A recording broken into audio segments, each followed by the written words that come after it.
Well, there you are, dazzling and shining. Hello, Well, Dee. do you want me to call Danny and see where the hell he is? Sure. Yes. Where are you? We're waiting for you. I taught you better than this, you know. All right, goodbye. That's his showbiz mum speaking. I'm so sorry for the delay. Uh-huh. No, I'll tell you the full story. I got home from the gym, and our 15-year-old dog, who's not doing well, Oh. she couldn't even walk to the bathroom. She was falling over, Oh. and I was freaking out. And then I was already running late, so I'm so sorry. Oh, Danny, no, Okay, if it's a dog story, I'll buy If it's it. related to dogs. Oh, no, now how guilty do we feel, Dee? Not very. Ah! Oh, you got a heart like granite.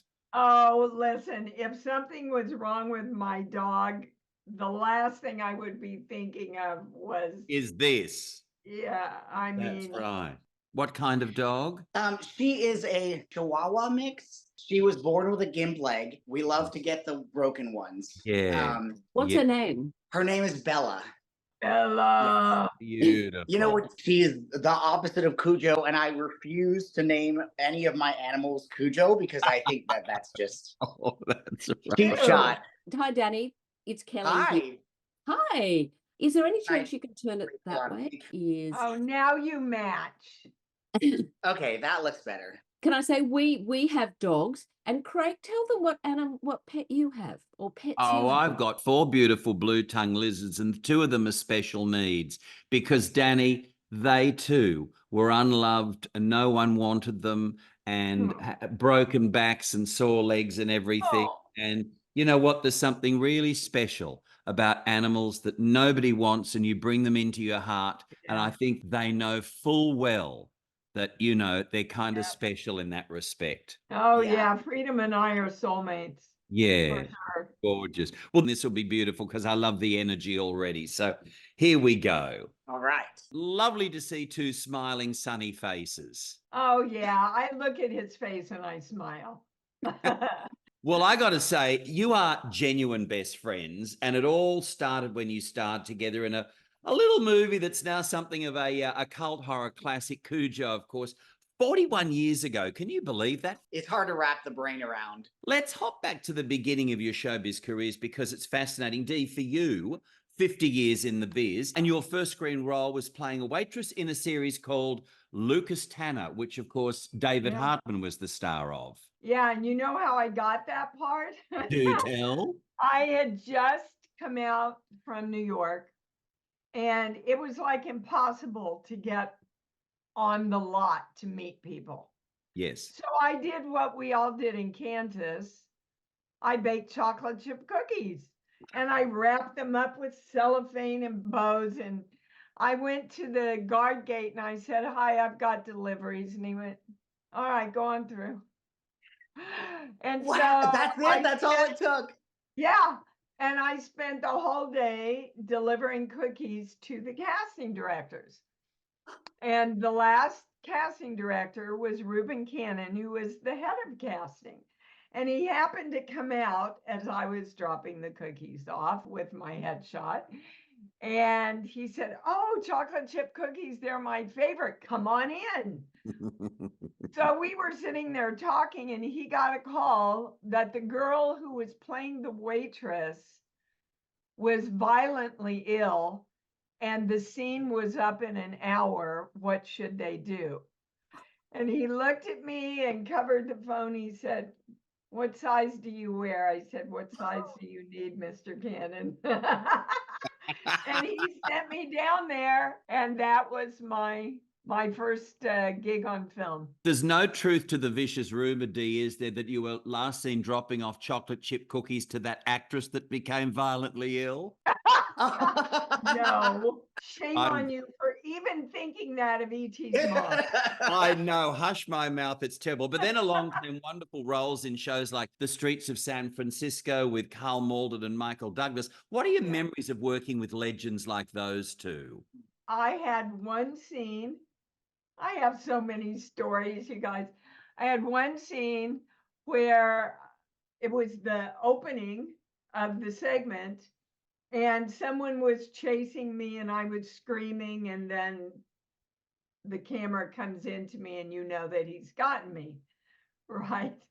So I go, and I got that part, by the way, because a friend of mine from Uta Hagen's acting studio knew the director, and he said, "Oh my God, you know, it'd be great for this part." So they called and hired me, and I finished. I came home.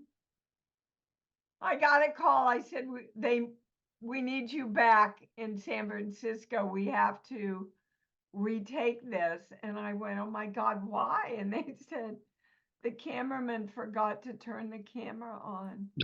No. Are I'm you not serious? kidding.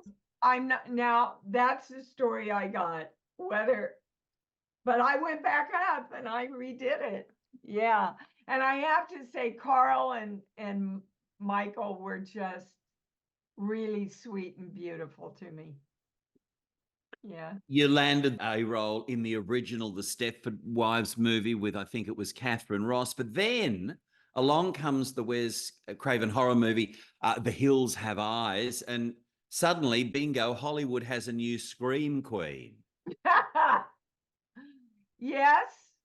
I did not go looking for horror, but horror looked at me and she said, "Oh, good screamer, good crier. Let's go get her."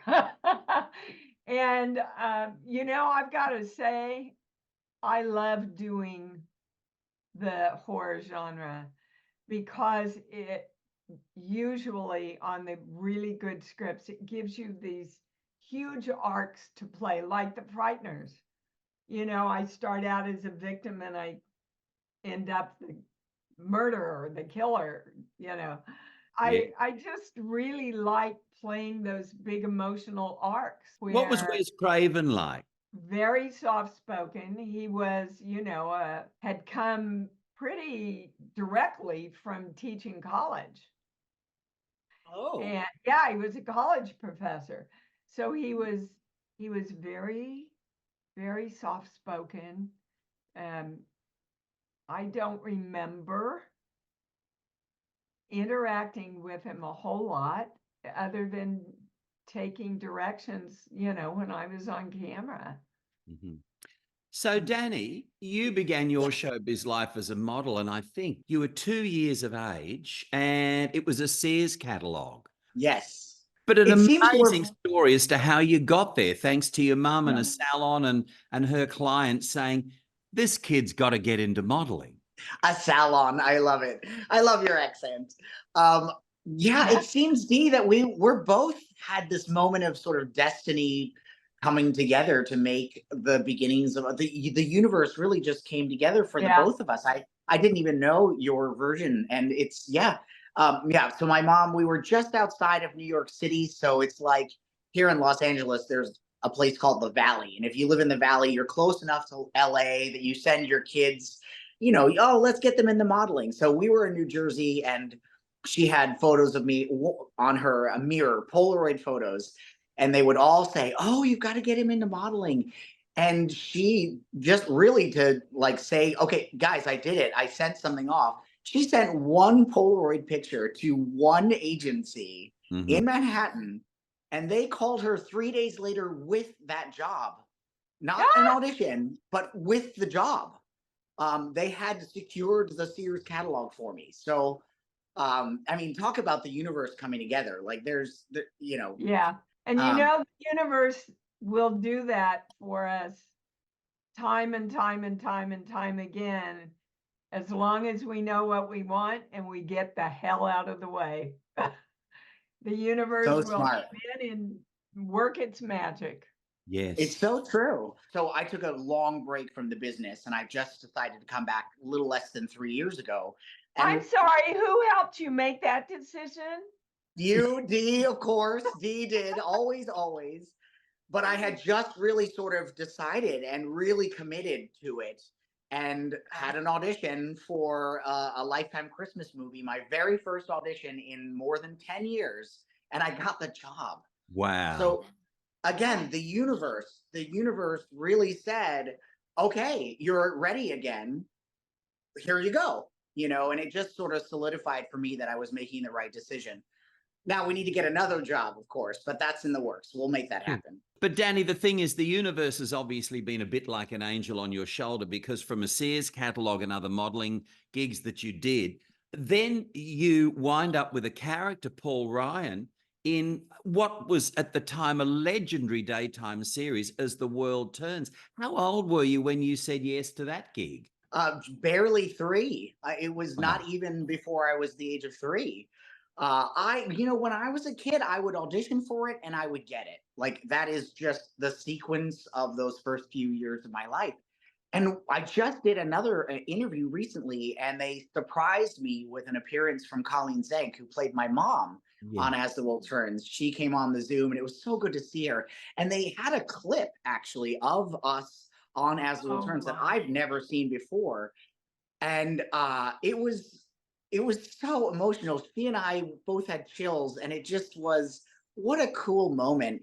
But what it did for me was sort of solidify this idea that I keep saying and that I've been saying, is that again, the universe had to be at play, because you cannot teach a 3-year-old to interact with this professional actress. And the emotion that I was like welling up inside of me as she was telling me how bad a man my dad was, I guess, I just was watching it and I thought, gosh, how did I do that? Like, how did that Hey, how did I wondered that about you every single day on Cujo. Thank you. You're just in the moment and you trust. So we're going back to 1982 is when Cujo started filming. And Danny, so you were what, 6 years old or something? Yeah, 6. And the story of getting that job is always one of my favorites to tell. Again, the universe.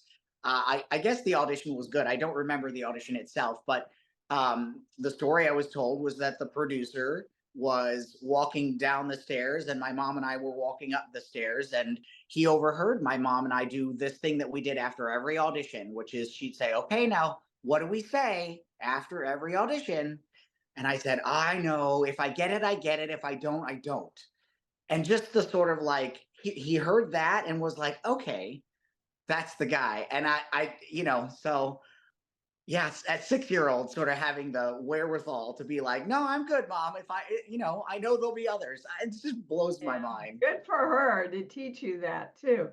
But we got to that scene where he has his seizure and he starts to choke, and being the mother that I am to all the kids I've worked with, I said, okay, so Danny, are you okay with this scene? Are you scared? Do we need to rehearse?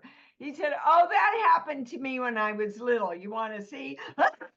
And he goes right into it. I went, I am so not going to have to worry about this kid during this movie.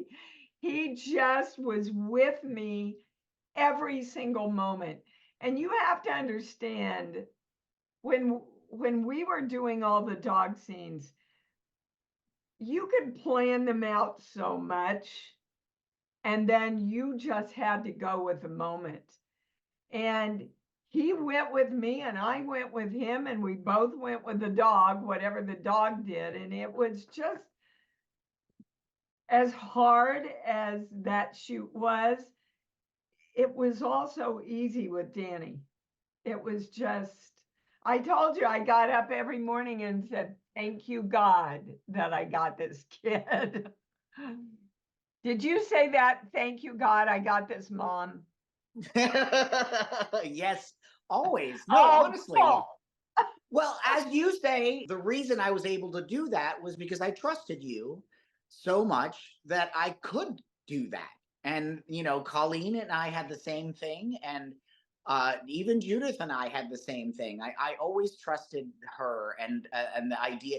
And so the line always blurred between mom and not mom, real mom and not real mom. And that's what allowed me to get there, is that line was always blurred. I mean, you think about Cujo, and it is now one of the great horror movies about this rabidly possessed Saint Bernard. And there were real dogs, and a whole bunch of them. There was a mechanical dog. And there was apparently even a man in a dog suit. Is that right? Yeah, there was a stunt guy. The real dogs, there were 13, did almost every shot in the movie. My big attack scene at the end, I had begged Dan to let me do it with a real dog. And he was going to, and then on the day he said, you know, Dee, I've decided if something happens to you, we go down and that's the money. I can't do it. So our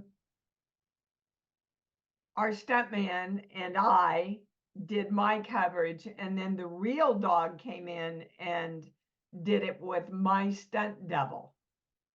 And those dogs were so well trained. She had a toy. They were all trained to go after their own toys. And when she came forward, that was the dog's cue to come forward. But as soon as she went back, that dog pulled back. So they did this whole attack scene. They got it in one. Louis T goes, great, we got it. And she went, yes, before somebody had a hand on the dog. So the dog did what he was trained to do and leapt forward and bit off the tip of her nose. Now, it was her fault, not the dog's. And they picked up the nose and took her to the hospital. She looks absolutely beautiful and everything was fine. But Dan came up to me and looked at me and went, all right, you don't even have to say anything. I get it. Right? If that had been me, the whole shoot would have gone down. Yeah. Danny, do you remember at any point in that movie where things were really challenging for you as a young actor that you couldn't quite get your head around, even under the great tutelage of somebody like Dee, who was more than an on-screen mum? You know, I think I was cold. I was very cold, and that was God. challenging. And the days were long. But and this is, I mean, I had already the soap opera. I mean, there's one of the most famous scenes from my time on the soap was they had us locked in a closet. They set the set on fire. Literally, the set was on fire in a soundstage, and Colleen and I had to run through this burning set. So I'd already, you know, as a young kid, experienced all of the emotions. They sent us to Spain, and there's this famous scene where we're on a grand staircase, and my father is leaving for I'll never see him again. I mean, at that level of acting. And so I think the only moment that I remember being not what I expected was the moment when the window broke. Mm-hmm. That for me was pretty scary. And Dee tells it better than I do, but my version is that they wanted to get some shots of Dee banging. There's that moment at the end where she takes the gun and bangs on the back window to maybe Because get she's to me. dying in the car. Yeah. And they had set it up where she would try, but they hadn't switched to they call it candy glass. It's a special glass made of this what is it? Sugar glass, basically, I think. Yeah, something like that. You know, and yeah. they said to me, you cannot break the glass, Dee. You cannot break it. But we're going to shoot it in slow motion, so you have to really hit it. Yeah, I think it was. Don't break it, but really hit it. Like Yeah. Yeah. And I think it was 3 swings and the whole glass broke and everybody froze. And of course, I didn't hear cut. So if you don't hear cut, you keep going. But part of my head's going, oh my God, there's glass. Now you can't drag Danny out over the glass. Get the kid, he's dying. But you can't drag him over, get the kid, I mean it, and I got him out. I do this stupid waddle to get him out. And I still don't hear cut. So I run up to the door, and finally they say cut.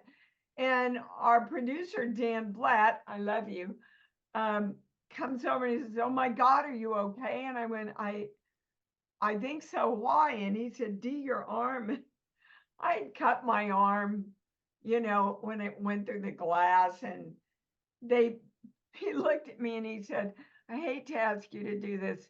Can we put an ace bandage around it and do one more shot because we're losing this? So yeah, that was probably the scariest. Yeah, my first thoughts were, oh my God, is Danny okay?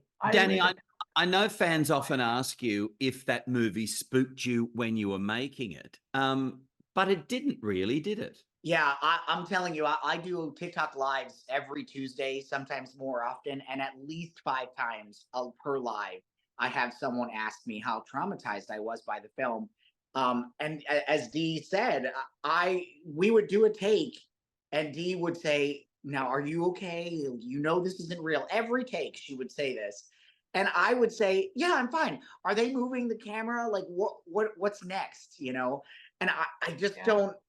I don't know. Again, I don't know how I was able to parse it out like that. But for me, what it is it's a testament to the performance in the sense that people are legitimately convinced that I'm scarred for life from it. And We even did our job. even Louis Teague, do you remember Dee with the first time we saw him in person? That was the first thing he asked me was I guess he'd always wondered if there was some part of me that had issues after that. Even the director asked me 20 years later, Yeah. are you okay? And I just love that. I just love that we got there. Yeah. Yeah. And it was freezing. We looked like we're dying from the heat. And I looked over at Danny in the car, and he's going from the cold. And I called Lewis over and I said, Lewis, look, we got to get a heater in here. So they drilled a hole in the front of the car and put a heater in for us on his side, especially because he had little shorts on. That's it. All I had was shorts on. Yeah. Is this Crazy. right, Danny? Your parents were so proud. They hired a theater and they screened Cujo. Yes, they did in New Jersey, and invited everyone in the Sayreville, the town that we're from. I was allowed to watch, but it actually did scare me. The parts that I wasn't in, there's some very gruesome parts that I'm not in that I actually had trouble watching. That actually was more troubling to me than actually anything on filming itself. But yeah, I do remember that, and it was a whole thing, and we rented out the theater, but then we had the after party at our house. So it was lovely. It was so much fun. Oh, how fun. What a great thing Yeah, they did for you. What was they were Steve the best. like? Did he visit the set? Did you get to meet or chat with him? He came to the set the very first day. I don't know if you were there, Danny, were you? No, I think that was before me, because you guys started a little bit before me with stuff. Well, yeah, and we initially had a different director.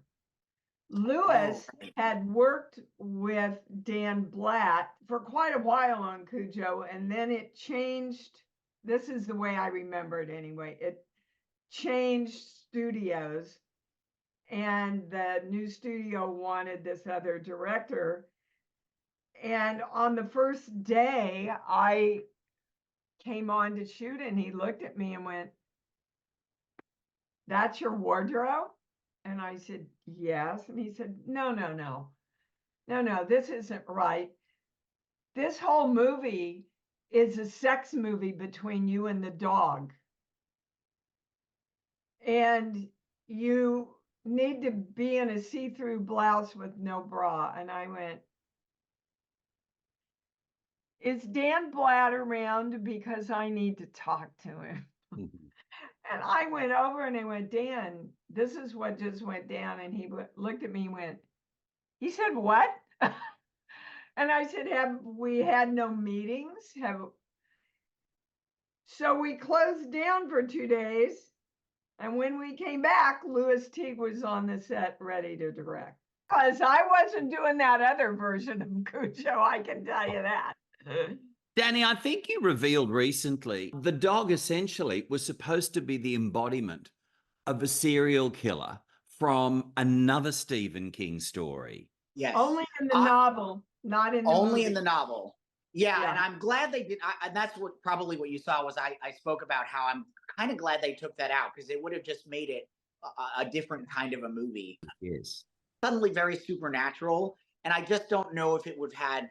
It definitely wouldn't have had the same impact, because one of the things that we hear all the time, or at least that I do, is there were a lot of people who actually felt so bad for the dog. The fact that he dies, a lot of people, it's very upsetting to watch the dog get shot, but obviously it has to happen.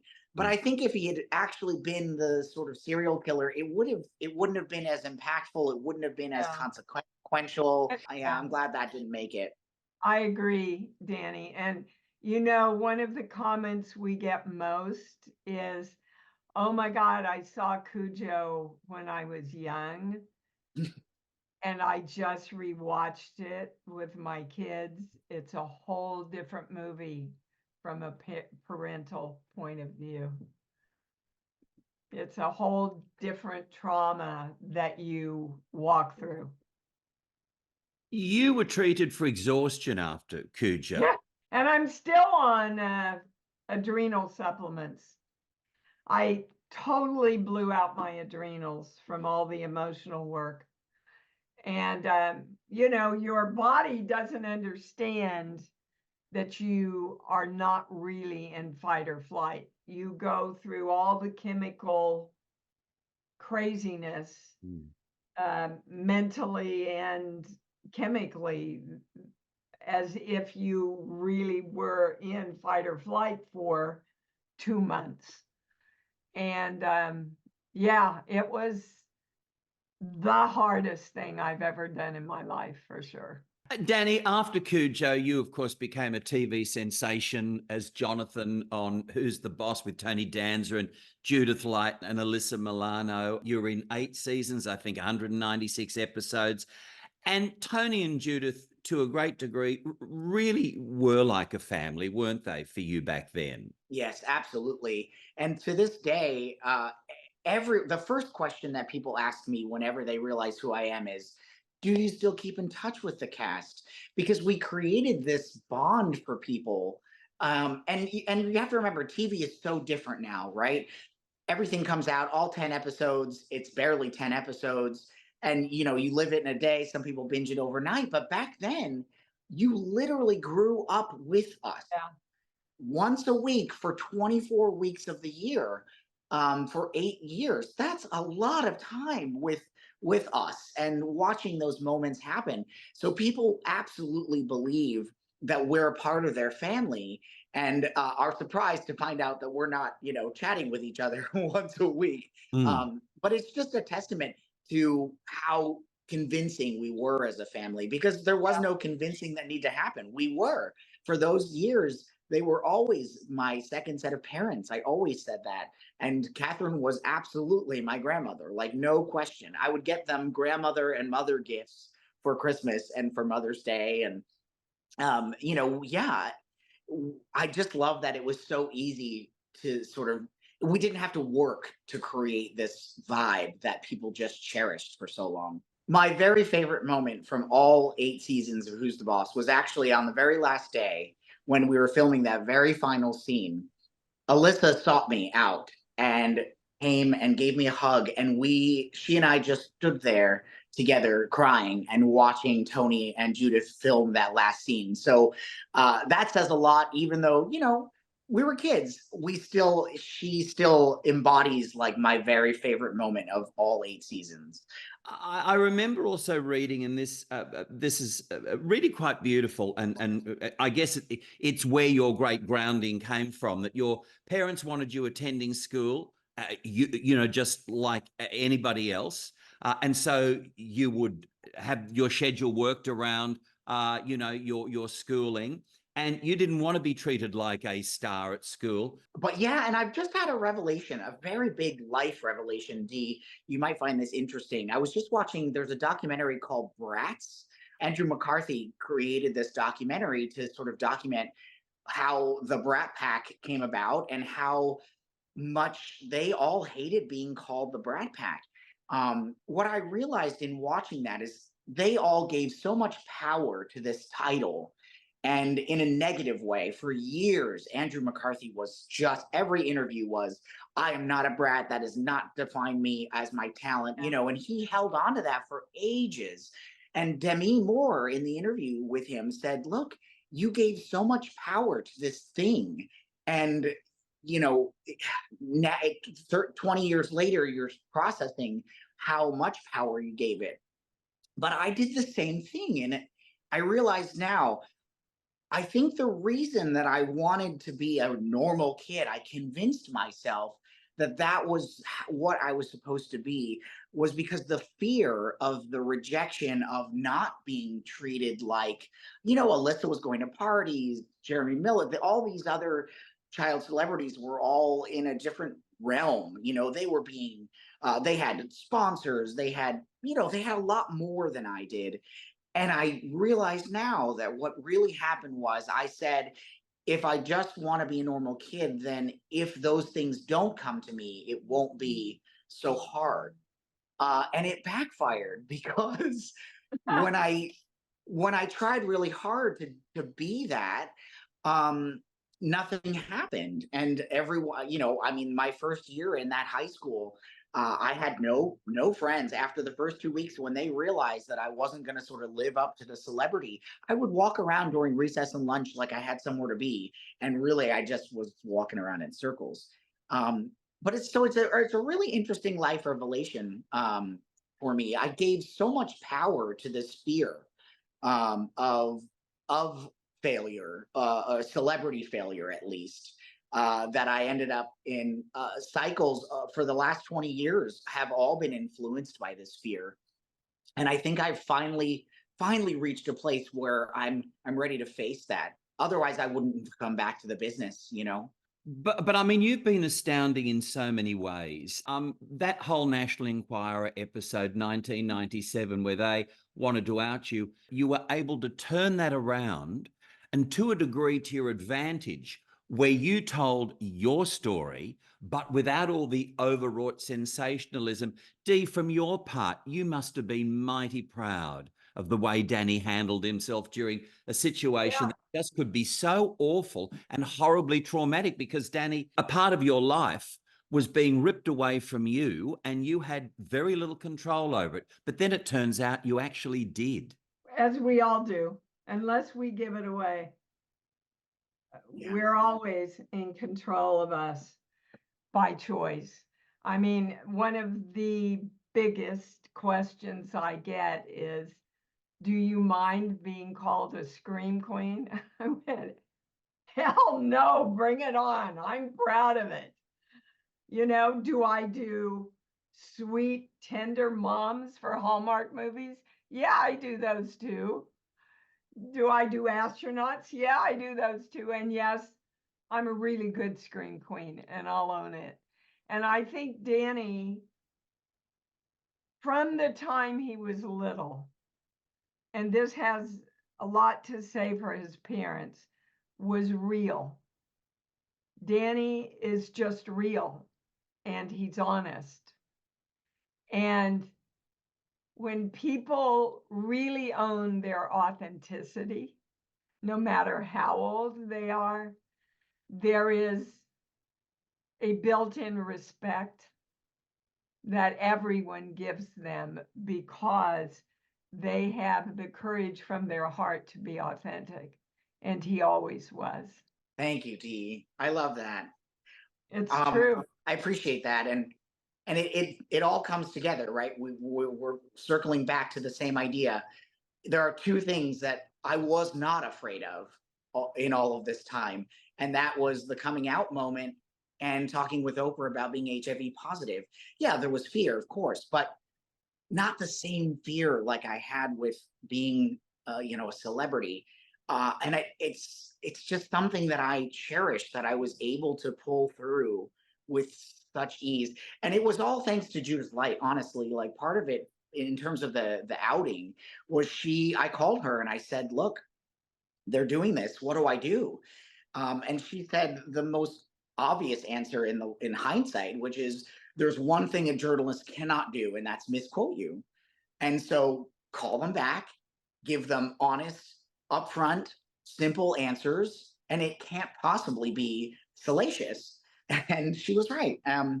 Yeah, and it was for the Enquirer, it was actually quite heartfelt, which was really, really surprising. But yeah, I think again, I think it's a universe thing. I think those two things are definitely a part of my journey, and I don't regret them in the least. And the amount of change I've made for people in terms of their lives is something I cherish. Absolutely. One of the things that's happening now that I've come back to the business is I'm putting a damper on myself because there are already so many boxes when it comes to me. And as an actor, you want to be neutral. You want to be castable. And the more boxes you have, the harder it is to get the job. Jonathan Bauer is going to be a box that I'll always have. But someone said, no, your superpower is your honesty and your ability to just tell the truth and tell it like it is. And that really speaks to me. And as soon as they said that, I realized, yes, of course. I mean, especially with, well, I mean, with both topics, honestly, the amount of people who have said that I saved their life is quite a number, and that's very scary to think that. Well, especially with the coming out at that time, there were very few people for other people to turn to, so that had a very significant impact. But also with HIV, there's still a really short list of celebrities or people that regular people can turn to. I just received an email yesterday from a woman who said that her son just found out that he's positive, and she's been following my journey, and she said, when I found out, I was fine because I see you and I see you're 20 years positive and healthier than you've ever been in your life. And I was able to approach my son with confidence and, and not fear and not scare them, by thinking, oh gosh, oh God, my son. She said, no, I went into it with, we'll get through this. You'll be fine. Look at Danny Pintauro. How awesome. And yeah. it just, those are such big gifts. They're hard to see as gifts at the time, of course, but they are gifts. Yeah, for sure. And isn't it good, Danny? And I know, Dee, you'd agree. Isn't it good to have no secrets? Isn't it good just to be authentic and just to be absolutely real? And light, as they say, is just such a wonderful disinfectant where you don't need to worry about what people are thinking. You just get out there and live your life to the fullest, as you both do. Yeah, I don't know how to be any other way, really. So, Danny, where are your dreams and aspirations now? What would you like to be doing? Another television series, more movies? Hey, what about you and Dee working together again? You have no idea how much I want that to be. I don't know if I want that to be Cujo 2. We've talked about it in the past. I think no. It's just with reboots, it's so hard to make one that's ever better than the original. And we have such a beautiful movie. I would never do Cujo again. Yeah. So, but something else together? Absolutely. Anything. Absolutely. Sure. Were you Danny an E.T. fan, I wonder? Yeah, I mean, I saw it, but I think at the time I was so young and so busy and working so hard that any of those sort of generational things from then are a little bit of a blur because I was just always memorizing lines is what I remember the most, But of course, it is such an iconic film. Henry, we hang out with Henry at these conventions, and getting to know him has been really great. And just the three of us have the most unique relationship, just these sort of two sons coming together. Especially when we do karaoke. Absolutely. We do make idiots of ourselves, but we have a good time. But 42 years ago, since E.T., well, I mean, it hit that silver screen and it became loved by countless millions, billions, probably. Yeah. You've got such happy memories, haven't you, Dee, of that movie?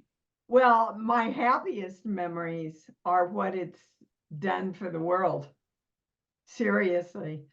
I have people come up to my table every convention I do, every personal appearance I do. in tears with stories about how that movie changed their life. I had one mother come up. I don't think you were there at that one, Danny, but tears were falling down her face. And she said, Miss Wallace, you're a part of a miracle in my life. And I said, really, how so? And she said, my son is 10 years old and he's autistic. And I had never heard him speak ever. And I took him to see E.T. And on the way home, he said every line that E.T. said.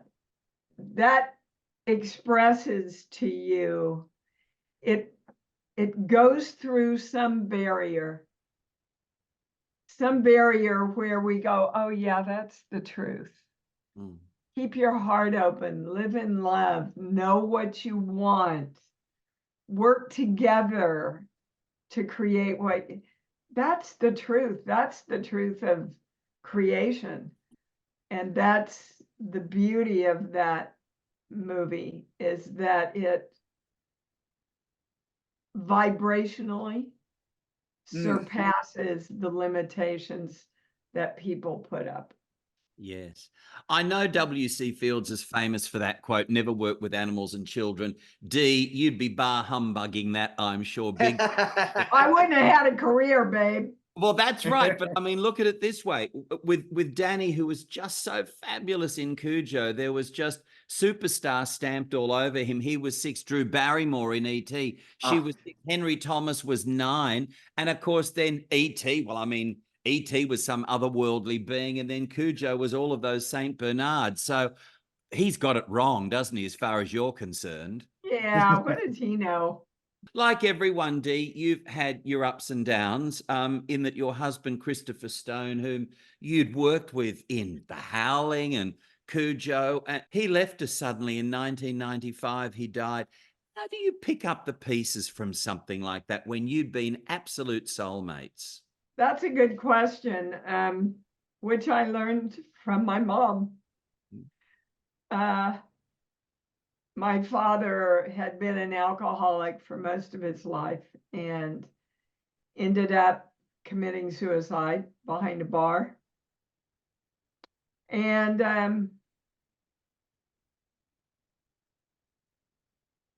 I watched my mother teach the lesson that you can't use anything that's happened to you to define who you are.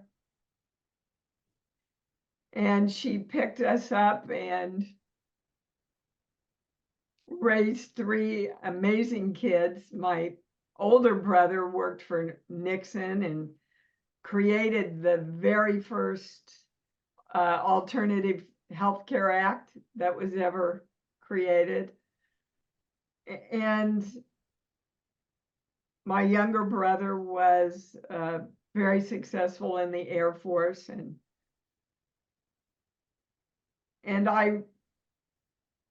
when Chris died, I was in New Zealand shooting The Frighteners, and my little girl found him. And it took me, because of the time change, 2 days to get back to her. Cut to 9th or 10th grade, and she was acting out, and I called her on it, and she said, well, you didn't have to find your father dead on the floor when you were 7 years old, and blah. And I stood up and I said, Gabrielle, you will never, ever again use what happened to your father to be less than who you are. And she writes in her best-selling book, Eat, Pray, #FML, that was one of the moments that changed her life. And I'm saying that to everybody that's hearing this. Shit has happened to all of us. What you do with your shit now in this moment is what's important. You are a healer. You have Yes, I am. You have this extraordinary gift, Danny. You would know this. I'm sure in many respects, Dee has kind of helped you, maybe even without your knowing, in your journey. You have a great intuition also, Dee, and I'm sure you feel Christopher around you. Oh, the lights go on and off all the time. Mm. You know, his humor didn't stop after he left. Years after I got remarried, and I looked up and I said, just give me a sign that you're okay with this. Mhm. And I'm not kidding when I tell you this. Every clock in my house stopped at 5 till 4. Every one of them. Your book, Born, which you wrote a couple of years ago, is a bestseller, and it kind of captures some of that, doesn't it? It's your ongoing message about the universe and belief and just being the best you can be. It literally is a blueprint for the creation process. And once you know the formula for creation, you can apply it to anything: money, relationships, health, everything. Danny, what about a book for you? Is there maybe a book in your future? I've talked about it with various people. I'm waiting for the next chapter because I think the next chapter is going to be very important and very life-changing. And so I think once I figure out what that looks like, then I think it'll all come together. But yet I'm starting to write the stories down. I've always said to Dee that I have the worst long-term memory because as a child, my brain developed around short-term memory. And I never learned how to use that other part of my brain. And so I have the worst memory. It's a strange thing. I just spoke to another child actor who has the same problem. I want you to start saying, I have perfect long-term memory. Okay, because if I will. you keep saying that you don't, you keep directing yourself not to. Just Very good advice. A little bit from Born there. Oh, you two So are just amazing. I love the fact that you bonded on Cujo those years ago, those decades ago, and these decades on, you're still best friends. It's that I think says very much about the both of you. I love this person. I love him with my heart. He is brilliant and he is amazing, and I will always love him. We have a bond that no one can take from us, and not everyone gets to say they have such a bond in their lives. Some people don't ever get to have that bond, and so I try to remember every day how special and how truly grateful I am for her and for everything she's done for me, for sure. Me too, Danny. Thank you both so much for having this chat. It really means a lot. It's been terrific. Thank you for all the homework you did and all the points that you touched on. It was an amazing interview. Thank you. Oh, thank you, Dee. And thank you, Danny. I'm so sorry for being late, but I'm so glad that we're here. And this was really great. Well, I tell you what, you've just startled me because I had no idea I had an accent. I think the reason is I had this very big callback for a play. And in the play, the character has 6 different accents. And so I've been practicing them. And so I'm very attuned to that right now, which is why I think I noticed it. I said, oh, Australian's not one of the 6, but I should probably learn that one in case. It's difficult, Australian.